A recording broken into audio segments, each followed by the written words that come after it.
Coming to you alive through the power of the interwebs. Inside the Green Room studio from the flagship source of the Earth Mix Garden Products Network, it's the At Home Show with Josh Cary and David Bates, bringing you all the wisdom and wit you'll ever need to tackle your garden and your projects. Now broadcasting alive from Bates Nursery and Garden Center at 3810 Whites Creek Pike, just 1 mile north of exit 19 off Briley Parkway, or 0.9 miles as the Josh drives.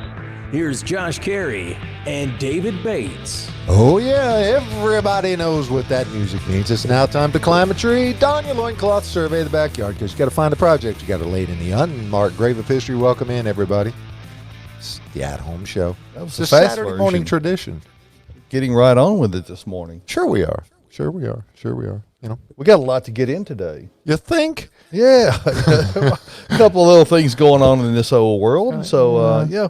It's cold this morning, though. It is definitely cold, and we're going to get right into the weather. And, of course, today is Saturday, and we're going to have wonderful sunny conditions, and it's going to warm up a lot more than yesterday. I don't think we ever saw 25 yesterday. It looks like we're going to double that easily today. 51 degrees for the high today, and sunshine, and not nearly as cold overnight. 31 degrees, and as we roll into Sunday, it's going to be 57. Again, mostly sunny. And a low of 42 on Sunday evening. Monday, partly cloudy conditions, mid-40s, probably around 46, 28 for the low, and more clouds on Tuesday as we get up to a high of 48, 39 for the low. Wednesday and Thursday, things start cooling back down just a bit. It's going to be warmer during the day. They're saying that there's a chance of a few flurries around on New Year's Eve, and the forecast beyond that really doesn't mean anything because it's 10 days. It's 10 days out, and but we did get many of us got a nice little surprise yesterday morning. I think it qualifies as a white Christmas, technically, albeit just barely. The further north here at the nursery, we had really complete even snow cover yesterday, so it was definitely that. At my house in town, not so much. My house in town, not so much. Yeah. But it was enough to be able to say, hey, we had some snow on Christmas. Send the picture to my sister in Florida saying, technically, we had a white Christmas.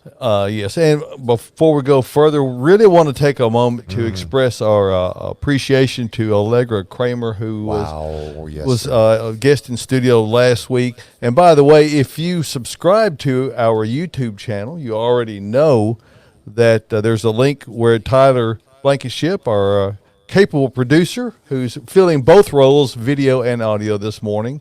So leave him alone. Help, He's busy. my mind, help. Yes. Yeah, so Tyler did a cut-up and put all of her musical numbers together, which is really nice. So if you want to check that out and not be bothered with Josh and me too much, you can watch that and just see Allegra. And so anyway, thank you, Allegra. It was really a wonderful performance. We don't have the phone this morning, so no, we don't have the phone. But you can bother Michael, and you can message us. Yes, and do so via the Facebook page. The best way to do that is through the Facebook page. Comment there, right? And you can do that, and that way you can see what we're talking about. Up to, yeah, and there's no shortage of things to talk about. Yesterday morning, I slept in, Josh. Did you really? Yeah, I didn't get up. It was almost 6 o'clock. You slacker. And so I headed out, going down West End on my way over here. I had a few things to get done before Christmas. So I came in. Last minute shopping? No, actually, just plants don't take days off. I don't know if you knew that or not. So there were some administrative duties that I needed to tend to. So I would say, well, I'm going to stop by Starbucks on the way and get a coffee. And I pulled in there, and I go, I'm not going to wait in this line. Nope. So I cruised on around, and by that time, it's probably quarter past, maybe 20 past. So by the time I get into town and on the interstate, it's maybe 25 after 6, and it's common when if I stop and get a coffee. I had this thought, well, I'll just cruise around downtown because there's so much construction going on. In the early morning hours, you can generally do that, but I didn't do that yesterday morning. I came on in to work here and did the things that I needed to do, and after I got back home at about 8:30 or so, I got a text message from Mexico from friends making sure we were okay.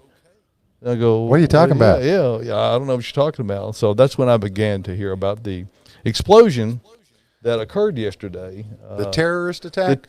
And you can't really call it anything else. I mean, No, it was intentional. It was a terrorist attack. It was a surgical strike. I mean, so I don't know whether it's somebody who really has a grudge with AT&T or exactly what it is all about. I mean, there's a lot of conjecture. There's a lot of conjecture, but the one thing that's not in conjecture is that there was a huge amount of planning that went into that. Yep. They did not intend for people to be injured. They really went to great lengths to make sure that they, with the recording. What a nice terrorist. Oh yes. Okay. They get a special polite one. Okay. Yeah.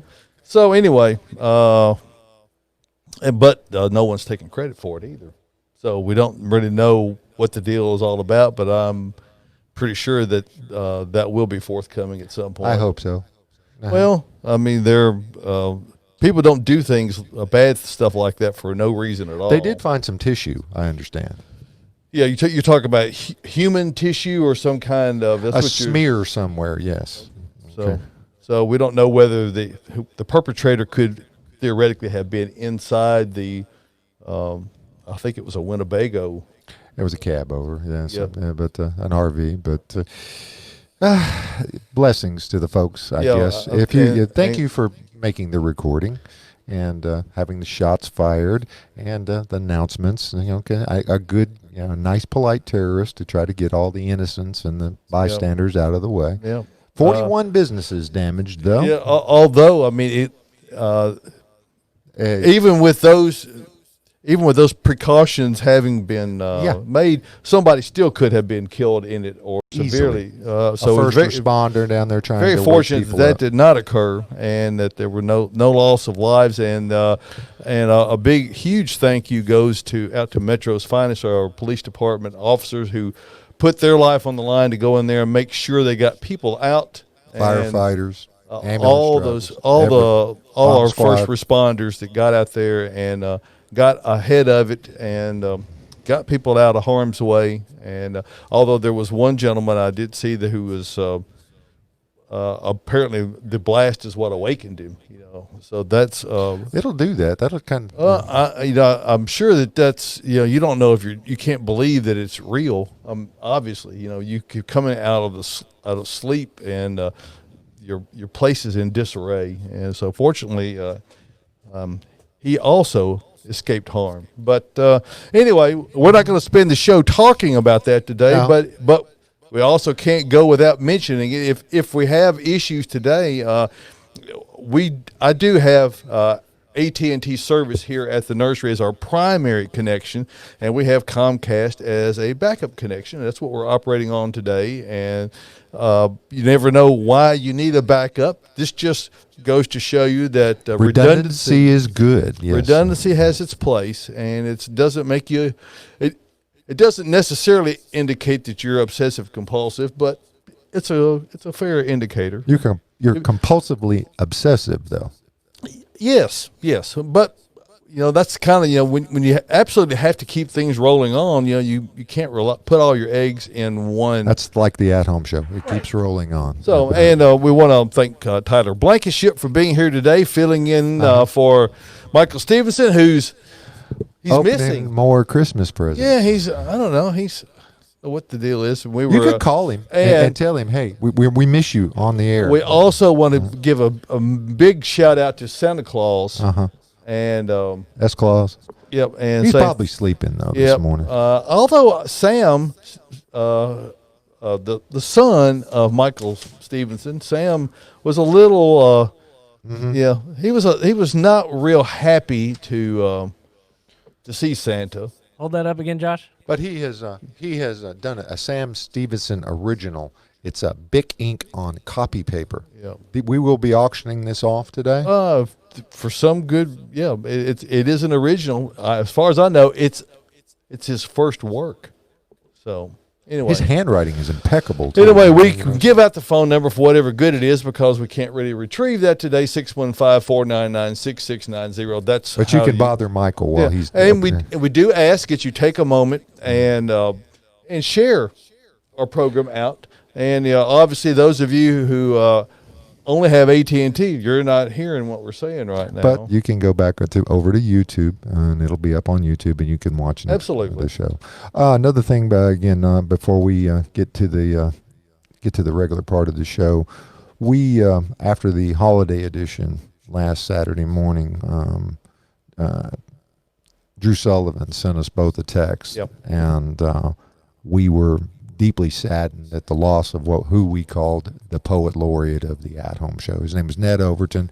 Any of you who have listened to us through the years know Ned, and that cackle. You can't even call it a laugh, but it is the most infectious, joyful Go over to sound. the At Home Show Facebook page if you haven't already, and you'll get to see a little clip I put up there of Josh and I. We thought our broadcast career was coming to an end or had come to an end 4 years ago, and as it turns out, we overreacted. But we still had a good excuse to all get together, and we were glad that Ned was able to join us that evening, and I was messing with him, and he was. Anyway, you need to watch that little video clip just to hear his your cackle. heart. And it's awesome. But what it is, as Josh was saying, it's a tremendous loss to us. yes, Ned was a wonderful, engaging guy, and he was never at a loss for words. So he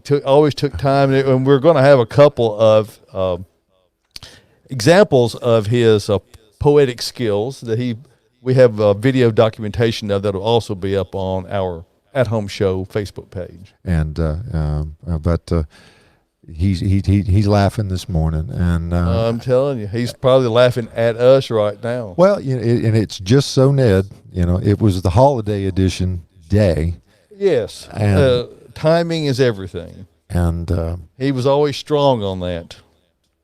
yes, But we definitely will miss Ned, and because he thoughts and prayers go out to Mrs. Mrs. well, it's a Overton. tough go, and when you're dealing with as so many families have dealing with those who are in a state of cognitive decline, it really makes it very difficult on the family members. So I know that it has been a difficult time dealing with him, and losing him really a long time before he. And that's the sad part about that, is that you lose the individual before they stop breathing a long time Right. before many times. So we're happy to know that Ned is not in a suffering state, and that he's entertaining wherever he is. Oh yeah, oh yeah, oh boy. Okay, knocked on those pearly gates, and they slung them wide open, and said, and Ned came in, and you just got to hear his laugh. I mean, it will warm your heart. All righty, folks. 615-499-6690, or you can interact with us on the At Home Show. Hey, with Josh coming Berry up and this David. morning, we're going to have a dear friend and master horticulturalist, Nicholas Staddon, and Nick and I have been friends for a great many years, and he's been working with plant breeders, hybridizers, and professional plant professionals for more than 25 years. He has literally breeders? scoured the globe for new creations and discoveries in the plant world. He's born in England. His accent may tip him off, so I thought I would tell you that in case you're trying to He's not figure from out. around here? He's not directly, but he's been around here quite a while. Anyway, he received his credentials in agricultural science from Otley Agricultural College, where he first arrived in the United States. He managed garden centers in both Albuquerque and Santa Fe, over in New Mexico. Cool. And as he says, where the vistas will move your heart and the gardening will break it. And as only It's a little dry out there. yes, as only Nicholas can put it, we're going to bring him up to the airwaves now. Nicholas Staddon. Nick, good morning and welcome to the At Home Show. David Bates and Tyler and everyone, good morning. How are you? Doing well. We're great. We're really thrilled to get to see you this morning, and a belated Merry Christmas to you. And the same to you and yours. Happy Boxing Day. Yes. Yeah. Hey, now, David, this is a striking shirt that you're wearing this morning. Was this a Christmas gift from absolutely Renee? is. This is actually my daughter gave me this shirt. So yes, I'm showing my proud gift today. So I'm really grateful to have that. And you can't see my boots, but Renee got me some nice boots also. Oh my goodness. So yes, I'm trying to sport my new wares. You're out in California. Yes, I am. And yeah. And Nick and I have known each other for a lot of years, but before we get into that, I want to go on the Wayback Machine. Back, and you grew up, where in England did you grow up? So I was born in the town of Ipswich, and Ipswich is on the east coast of England, and in the county of Suffolk. And Suffolk is just a magical place, full of rivers, large estuaries. It's where some of the really big country estates are in England. When pheasant shooting became very popular, the royalty bought these massive estates in Essex, Sussex, and Norfolk, and they built these terrific sort of hunting estates where they reared thousands of pheasants and partridges and things like that. So they're just lots of acreage for growing crops. And so what's completely unique about that part of the world is it still maintains its heritage. And the flora and fauna, the massive oak woods that they have out there sustain an incredible amount of wildlife. And so, there's obviously a lot of conservation that goes on. So if you go to England, East Anglia, the area is known as a whole. It's a place to visit. Lots of monasteries there from where the Normans used to bang around. All those years ago, those people came across and invaded us. We've had a lot of trouble with invaders over the years. What is that all about? Oh, good Lord! Well, you had the courtesy to move off to an island. I don't know why they have all the rest of the land. What do they need that little patch for, right? Well, it's the prize, That's it. Always look across the water. Now, you as a young man were in the Royal Air Force. Is that correct? No, close. So I wasn't a terribly good student. So anyway, I got involved in farming when I was about 16, and in England they're very keen on apprenticeships. I think that's something we've got apprenticeships in America, but I still think that's an opportunity we have over here, certainly in gardening and plants and things like that. But anyway, I served an apprenticeship on a farm, and did that for about a couple of 3 years. So where you split your time between farm and the classroom. And then I dropped into a job working for the American Air Force. And that's when the Cold War was going on. Right. So England was basically a huge aircraft carrier for the American Air Force. And we had very large bases over there. So I started working on one in Suffolk, or two of them actually, Flying Falcons. So you were a falconer for the time that you were working for the U.S. Air Force. Yeah. And it was a unique position. So they were having a horrendous problem with bird strikes because we were very close to the base, or very close to the North Sea, should I say. Whenever the weather turned bad, literally hundreds of thousands, in some cases millions of seagulls would migrate inland, and they would come and sit on these airstrips. And at that time, the Cold War was in full force. So, jets were working 24 hours a day, the aircraft in the air. So the runways were warm. And so the birds would come in and they would roost on these runways. Nice and comfortable, a comfortable spot on a cold night. Well, there you go. Nice warm runway. So when these jets used to come home, they used to plow into these flocks of seagulls. And it was, we had several disasters. So it was it was really fascinating. So I did that for about 6 years, but we took the whole business of bird migration. We used to sit at night. Most birds migrate at night. And so like October, November, when the massive storms would come down out of Siberia and they would sweep across Russia and come into Northern Europe, they would drive millions and millions of ducks in front of them. And these ducks would come down into Europe and they would migrate across the North Sea into England. And at that time, probably at any time, we might have like 100, 150 fighters or bombers up that would come from the several different bases. So they would try to recover these bombers and fighters on the coastal bases. And we would sit with the GCA controllers, the ground control approach, and we would be watching a screen that would be anywhere from 7 to 14 miles out on land and oversea. And you could watch these huge clouds of migrating ducks coming across to England. They were so thick, they formed a blip on the radar screen. So what our job was to tell the GCA controllers where these ducks were. They taught us how to look at these screens, and they would actually stack aircraft, 1,000 feet apart and hold them off from landing, providing they had enough fuel.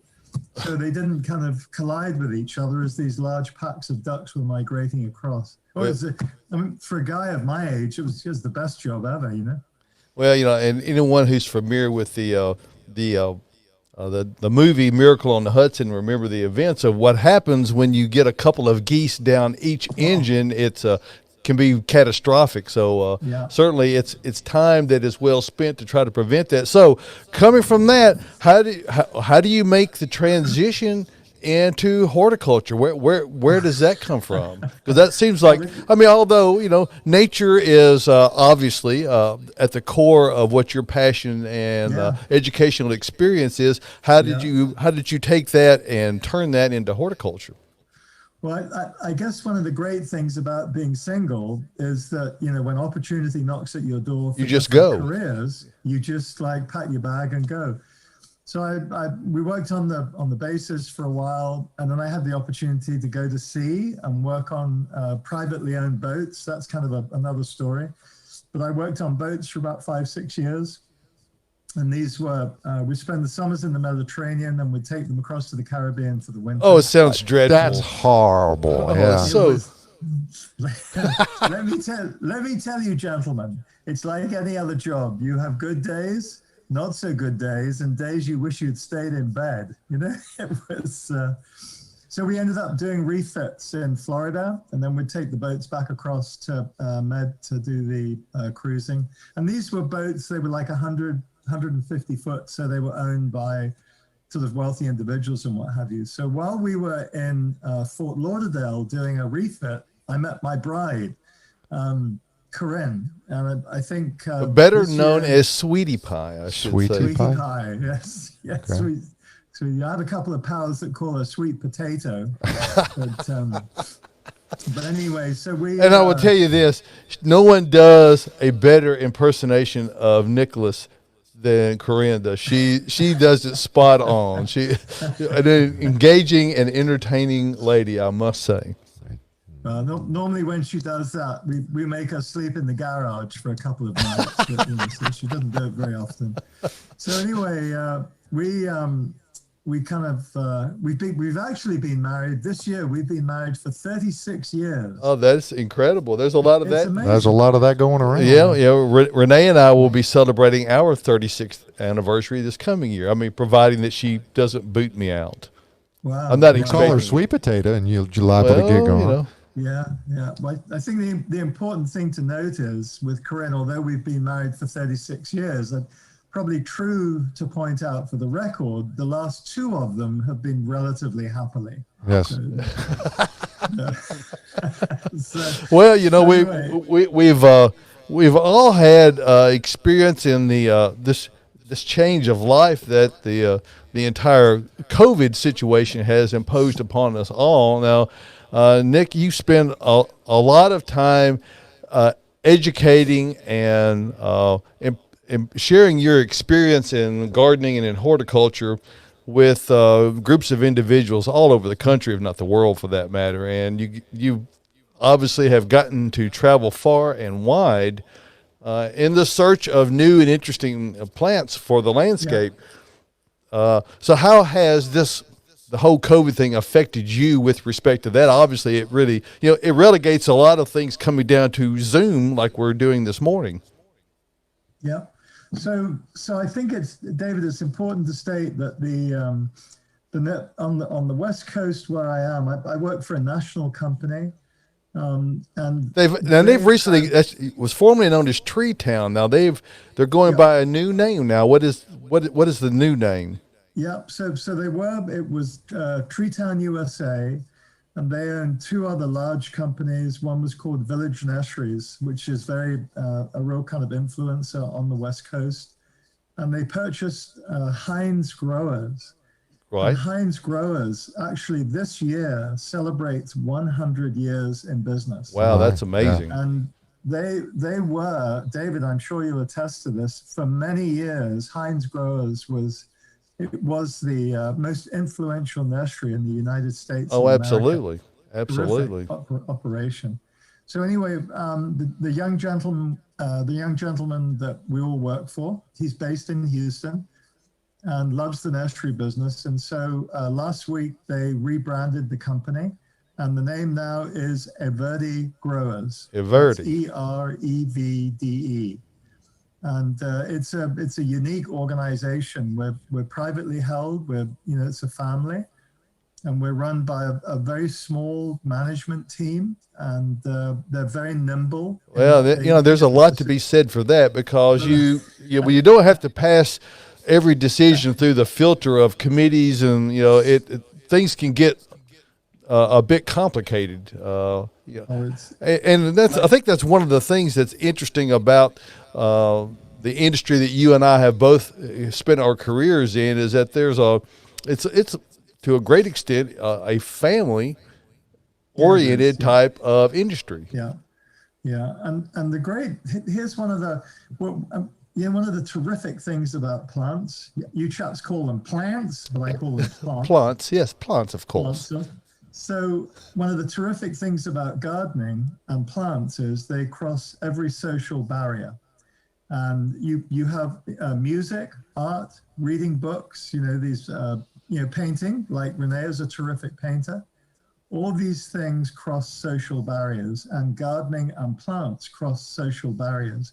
Whether you're a very wealthy person or, you're just don't have much money, but everyone loves plants. And David, one of the terrific things that, you're involved now, gardening is absolutely coming to a crescendo. There's more interest in plants in America and worldwide than we've ever seen before. So the whole, the virus situation, the business for the nursery profession has absolutely gone through the roof. That's absolutely true. It's incredible. On the West Coast, we've got more interest in gardening than we've ever had before. The garden centers have had a terrific year, and it's really important to note that for many, many years, the garden centers have struggled, whether it's regionally or nationally, to get out of the recession we had. So it's been a great year for everyone. And the fun place is now,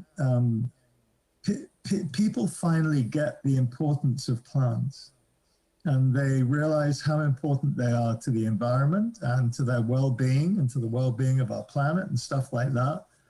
People, whether they have a little apartment, how indoor house plants now are very popular. They have a small container on their patios. So, and David, not to give you a plug, but the sort of information and the variety of plants that you carry is it's terrific.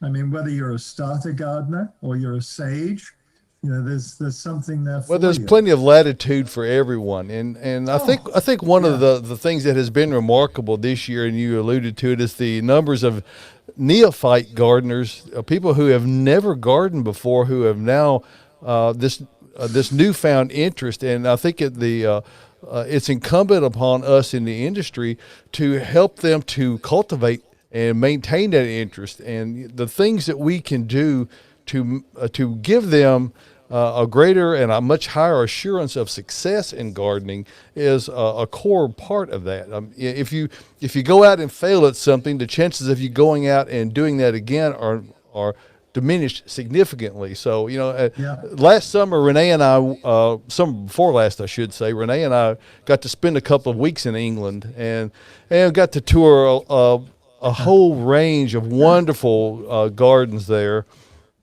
What you come away with is that the gardeners in England, they are the real gardeners. We are, in many cases here in the U.S., we're pretenders. They really are the master gardeners. And gardening there is looked upon as a very, it's very held in very high esteem, I should say. Don't they have I believe it's on Channel 4 over there. There's a gardening show that's been going on for 50-something years. It started off with a guy called Percy Thrower. Uh-huh. And Percy Thrower used to come on. We used to sit and watch Percy Thrower. So, it's amazing that this business of dress, when there were professional gardeners, and places still employ professional gardeners. Right. But in the old days, like on the big country estates, professional, the gardener would wear a shirt and a tie, and he would have a suit. His employer would provide him with a special tweed suit that he would wear. He had summer suits and winter suits.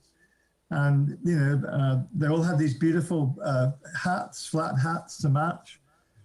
So Percy would come on the screen and he'd have a pipe. Was he a proper gardener, would you say? Yeah. A proper, yes, I'm say He so. was, yeah. No, the green side up, that's it. That's it. The guy was terrific. And people followed, Percy Thrower.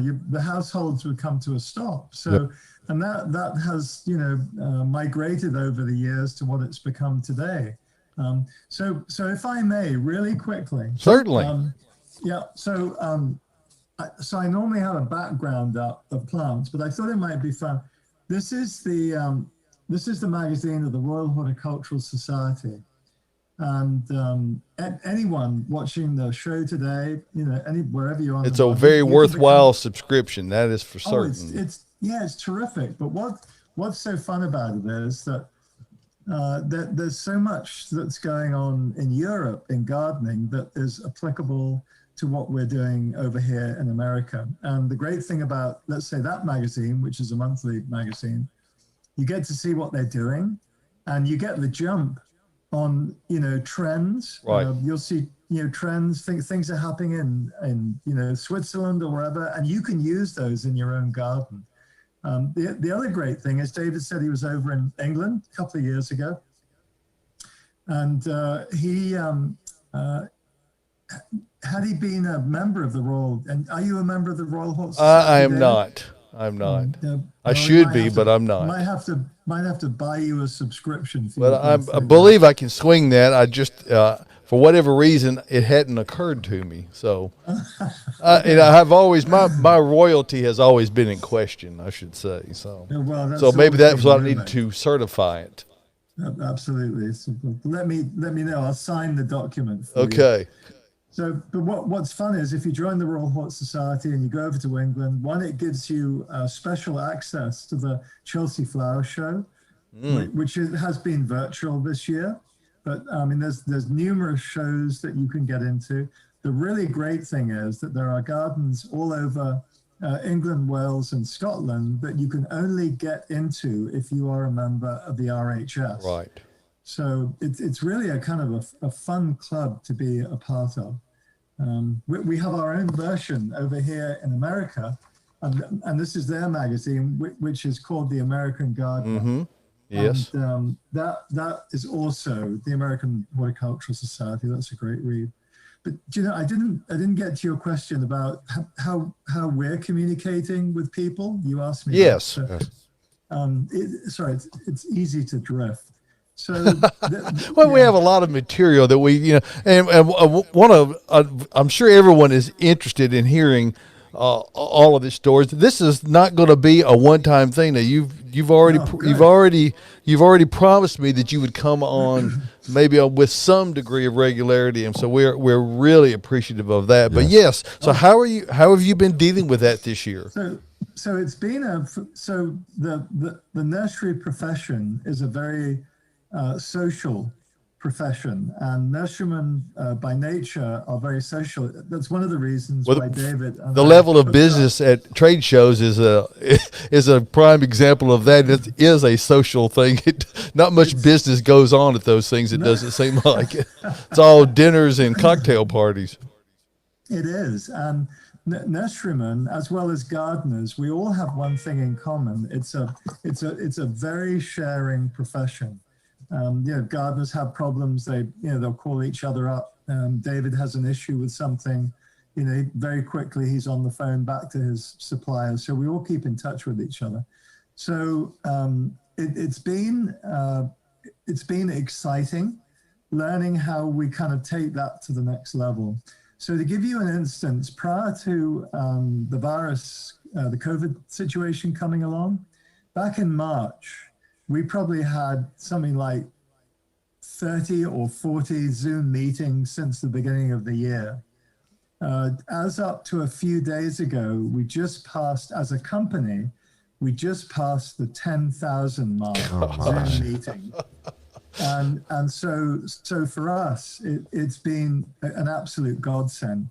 We would have struggled terribly without Zoom. So we're very much into education. And when I came to work for Village 3 years ago on the West Coast, one of the primary responsibilities was to work with landscape architects and designers and garden groups about the group of plants we grow in the Southwest. So I was doing I was doing a lot of office visits to landscape architects, and then standing in front of master gardener groups and at trade shows and things like that. And then suddenly this all went away. And so we've really learned how to do a great job of Zoom meetings. Sometimes now we'll have up to 300 people who attend a presentation. Right. And the other thing is, there's little bitty icons on the desktop though. Yeah. Well, the good thing about it, when you're speaking to a group, you can make all those disappear if you have the right level of a Zoom account. Zoomers. Mm-hmm. Yeah. Well, but here's the other thing that I hate to use the term stalking. It's a terrible term, but it is fascinating when you're doing something with Zoom. I think it's really important to see who is on there. So, some people are calling in from a phone, etc. But so I was on a presentation the other day with an Oregon group, and it was actually about professional women in horticulture, and I was asked to kind of join them, which I was the only the only guy on the phone. Well, and that's not so unfamiliar territory for guys like us. It's quite common that we will go into speaking environments where you might be the only male in attendance. Yeah, that's right. So I kind of saw who was on the line, and I saw people, professional women who I had not spoken to for 3, 4, 5 years. The great thing is you can send them a quick message. Yeah, hey Mary, this is Nicholas, and it's like, oh gosh, haven't seen you. And you can re-establish that contact, and that has happened in many cases. I have found that to be true as well. I don't know how we would have gotten through the past many months without Zoom technology and other remote connection technology, but let it suffice to say it would have been a lot more challenging. So I'm grateful that we've had that. You talk about the educational aspect of it, and certainly that's one of the areas. Tyler here is in charge of all of our what we call our Bates Nursery Botanical Boot Camps, and folks who are kind enough to subscribe to our newsletter that I write every week and our customer base can submit questions, and we have one of our landscape professionals here on staff will speak to a specific topic, and those come up once or twice a week throughout the year. So Tyler has really done a great job on bringing all that along, and we're building quite a database of information, and I think it's so important what COVID has what it has brought to bear, in my opinion, is that need to educate and to try to make people have this concept that, well, I don't have a green thumb, and I think that's just a crock. I think learning what plant fundamentals are is that it's an acquired sense. Some people have it a little more naturally, but it's not something that is only for an elite few. Anyone can have success in gardening if they take the right measures. And you know what? That's exactly right. And the whole key to gardening is information, and it's having information accessible to you. So, Tyler, kudos for what you're doing, and you build a terrific relationship with people like that. Just terrific. Now, regionally speaking, Tennessee is not California, so the plant differences. Do you run into problems with people on the lowest level or the consumer wanting to grow something that is going to thrive in Sussex, in Southern California? I mean, do you see that a lot where people make those kind of mistakes? It's called zonal denial, and you know what? God bless it. When I do presentations in Southern California, I will always show them a few plants that they will not survive there. And for the most part, gardeners, they really want to look at what other gardeners are growing, whether it's up in Minnesota or Washington, D.C., whatever it might be. And there are always people that will push the zones, push the hardiness zones, especially if you get 2 or 3 warm winters. Right. Mm-hmm. And we've all got these terrific microclimates, right? Yes. Where you've got the warm side of the house in the winter, and my best zonal denial story was when I lived in Santa Fe. We used to have this really hoity-toity hotel there called Bishop's Lodge. Oh yeah. And Bishop's Lodge dates back to actually when the Spanish came up from Mexico, and as they came through the west coast of America, they did migrate inland, and there was these wonderful mansions that were built in the mountains there, and it's where the bishops used to live. But anyway, so we're poking around, around the back of Bishop's Lodge, and somehow I always go where it says no entry, employees only, right? Because I want to see what it looks like in there. So anyway, I'm poking around actually at the back of the laundry room, and this is in probably January, right? Where it can be really cold. You're up at 7,500 feet, yada yada yada. And I find this beautiful crop of chili peppers, right in the middle of winter outside. And what some really smart employee had done is they had planted these chili peppers right outside the exhaust fans of the laundry room where the dryers were working. So, the dryers were going 24 hours a day, right, to keep the sheets dry for all the people who were staying there. So we're all into zonal denial. We are seeing right now this terrific migration of succulents and agaves and yuccas. Yes.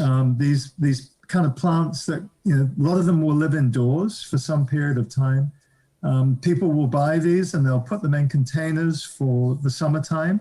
Some people have figured out how to winter them over in a cellar or a garage or something like that. But, gardeners, if they want something, as you chaps know, they are going to move hell and high water to figure it out. So, absolutely. Agaves in that group, that's one great example. Well, we see people, as you talk about, trying to stretch the boundaries and whether they're in denial or not might be another issue. But I think people have become agreeable with the fact that I'm buying a plant, and if I only have this season of enjoyment out of it, it's still a worthwhile investment. Yes. It does not have to be something that you have to think in terms of in years, but that hey, I'm going to get 3 seasons out of this, and if it comes back, great. And if it doesn't, that's okay. I'll deal with it again next year. And so a lot of people are really thrilled with that opportunity to get out there and try new things. I want to talk to you for just a moment, and we're unfortunately we're running out of time today. So I'm thrilled that you are going to come back talk with us. But I want to talk for a moment about the importance of soils. Now, some years ago, Nicholas was kind enough to venture out here to the Music City and meet with Renee and I, and we were developing the Earth Mix line of products, because I knew that Nicholas is he is a guy who really understood that it's great to grow beautiful, wonderful plants, but if you don't provide them a beneficial soil conditions to grow in, your chances of success go way down. And particularly with the numbers of new gardeners that we have available to us, it's really important to treat your soil properly, regardless of what kind of plant you're going to put in the ground. It's the soil is the key ingredient. And I think the way I can sum this up is, for someone who goes to your garden center, David and Tyler, and they do not purchase some soil additive, that is recommended by you, they are actually shortchanging themselves. And a lot of times I have people say, well, I know my soil is good. I don't need to use that. And I'll say, look, if just in case you think I'm trying to upsell you, put some of the plants that you have back, enough to be able to pay for these soil amendments, so that you can be assured of success of what you've got. And I don't see people do that very much. They'll go ahead and say, well, no, if you say I need them, I need them. It is the difference between success and failure for so many people. So absolutely agreed. So I think a lot of people don't buy soil for a whole variety of reasons. But a lot of people will look at the price of a bag of soil, and they will think they can buy it cheaper somewhere else. You can get it at the mini market, right? Exactly. Buy your mulch there too while you're at it. Yeah, if you knew what went into some of those bags, right, you would be absolutely horrified. I contend that those types of soils, and I'll use that term very loosely, are the most expensive you can buy, because they are, the products that are generically sold in the big boxes that says topsoil on the bag. The one ingredient that is not in any of those is topsoil. There's no soil in there at all. So there's no. All they've done is, the reason that there's as cheap of materials in there as there are is that they can't find anything cheaper. And those things do not equate towards plant viability and your success in the future. If you have to invest in the soil. If you're going to invest in plants and you want to have the best plants and you want your landscape to look the best, it only stands to reason that you need to invest in the soil and give those plants the opportunity to be able to flourish and not just survive, but really thrive in the landscape. And I think that, apart from providing water retention value and nutrient value for the plant to feed on. When a plant goes into the ground, bearing in mind it's in a special blended nursery mix, a soil addition mixed, and David, I'm not sure what you recommend. I used to recommend mixing it 50-50 with your native soil. But it really helps the plant establish itself, because when the roots start to work their way out from the root ball, they are coming into a blend that they do recognize in some way, shape, or form. So do you put mycorrhizae, or do you we do, and humic acid in all of our mixes, whether it's an amendment such as Earth Mix Landscape, or whether it's a soil such as Earth Mix Garden or Proganics O or Proganics I. So it's in all of those, including our supernatural compost as well. So So this business of mycorrhizae for the listeners, this is crucial. And I was really fortunate. No many plants years that ago. grow in nature grow without it. Everything, It's- everything. Yeah, it's. I think there's only one area of America that where mycorrhizae doesn't survive, and that's up in the Rocky Mountain region and up in the high Sierras because it's so cold. Right.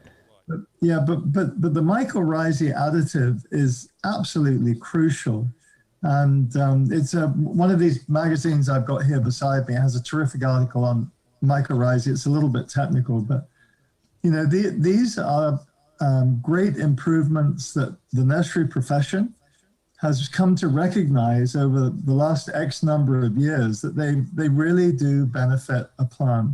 So it's plants are like children, if you don't feed them right and you don't kind of look after them right and you don't put them in nice clothes and stuff like that, they aren't going to thrive. And you'll get that call in the middle of the night that says, Come get me. come get him. Yeah. So it's really important. And I think the other thing is that people need to be aware of that so many of the soils and David, I'm sure this terrific line that you have, these soils are actually alive. That they've got a lot of bacteria in them. And that is what the difference is you can, if you're depending on chemical fertilizers to grow things in your yard, you're working in a very narrow window. When you incorporate organics and viability to the soil itself, your plants are able to extract the nutrition out of there that nature provides, including nitrogen right out of the air. So agreed.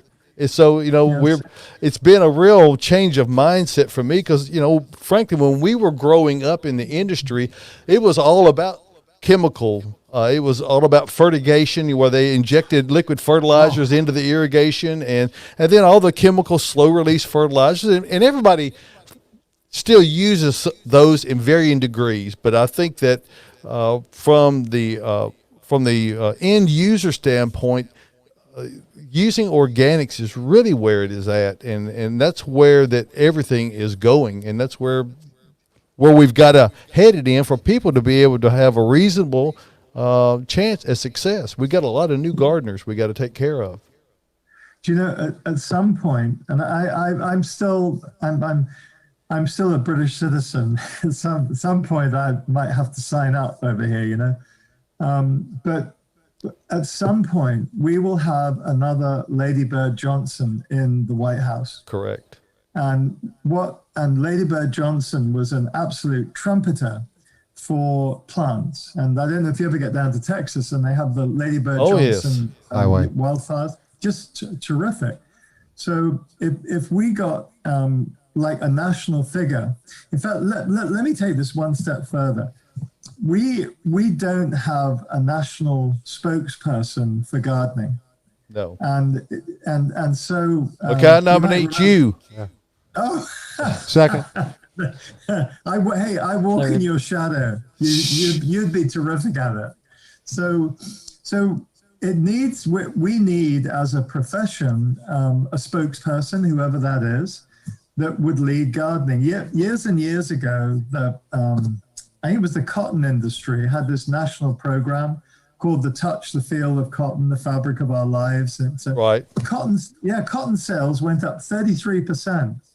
But what it did was it got people interested and it got them, what we work with in plants, it's very emotional. Right. And the rewards are terrifically emotionally beneficial. Well, we've got to get the kids started at it. I think they've got to start them early. Like first grade. If you want to reinvest some of your psychotherapy dollars, gardening is probably the best place to put that. And more people talk about not only just the benefits that they get out of doing the action of gardening themselves, there actually are positive effects that come from digging in dirt, and there are things in the soil that actually give a very an antidepressive effect that take the depression You're away. usually out in the sun, so you get sunshine. Absolutely. And avoid all these other things.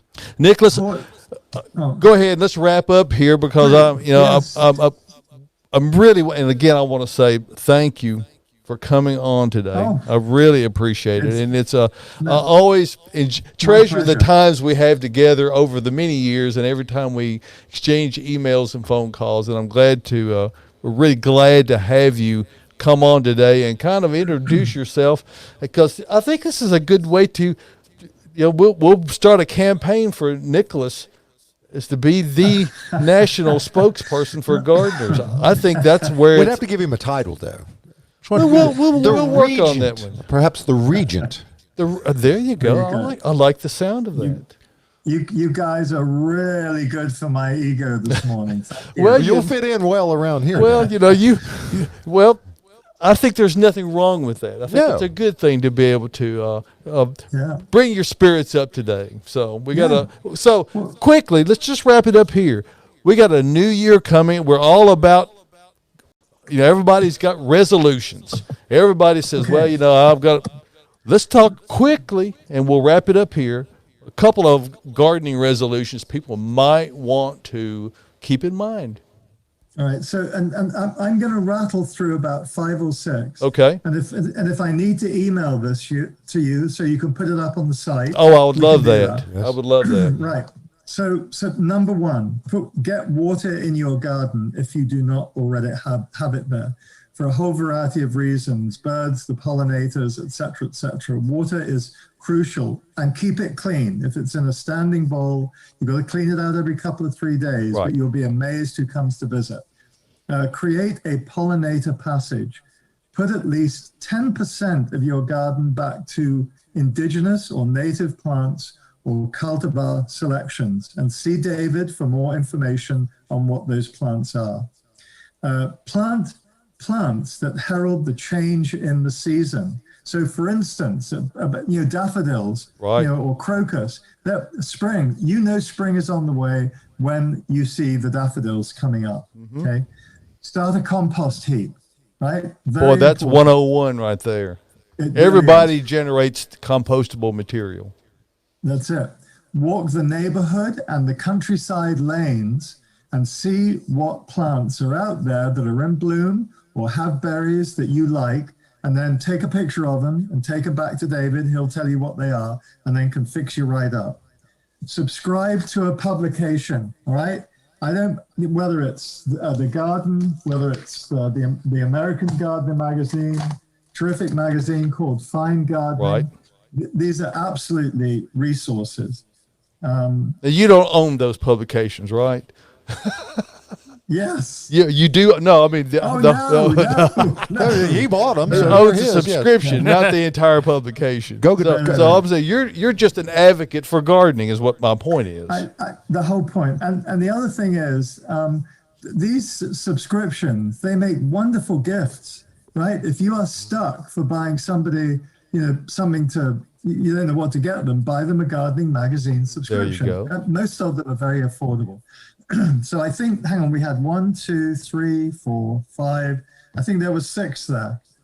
So those are probably some of the key things to have a go at. This year. I would really appreciate you sending that off, and we're going to communicate to folks in my newsletter next week, and we're going to also put this interview out here. And you've been so gracious to share fun. your time with us on this Saturday morning. I know it's early West Coast time, so thank you for that. And I can't tell you how much I appreciate your friendship all these many years. And Thank you, David. I'm It's glad to very know true. that life is treating you well, and we'll look forward to seeing you again in the not too distant future. Absolutely.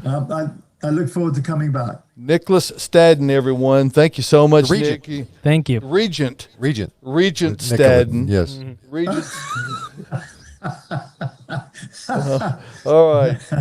Thank you, Nick. And what you see is what you get.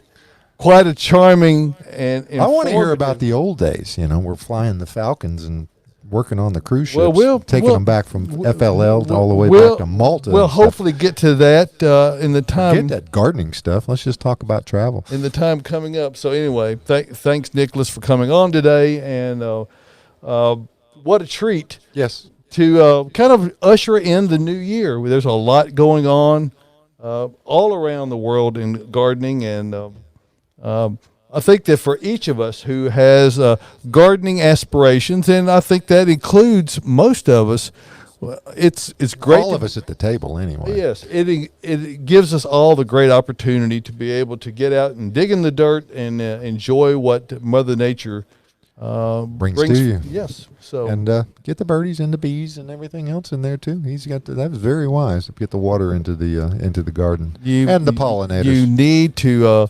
perpetuate the process, and that's what he's talking about. Yep. On those kinds of things. So hey, that was a fast hour right there. That was a quick You hour. know, Nicholas Staddon's online. You're going to have a lot of information coming forward. So thanks again. Folks, thank you for joining us. If you were on AT&T, go out to YouTube. The YouTube channel is up. Get a like on there and get everything going, and you'll get a Subscribe. notification as to what's going on. You'll see lots of other things that go to you. We'll hit you up 3 or 4 times a week on the At Home Show with Josh Cary and David Bates Facebook page. Yep. We had a couple of little things go on, and you might see some other things out there, and you might have some fun with it as well. Hey, for everybody here from the Green Room Happy New Year. studio, don't do stupid next week. We want you here back next Saturday right. morning. It's the At Home Show with Josh Cary and David Bates.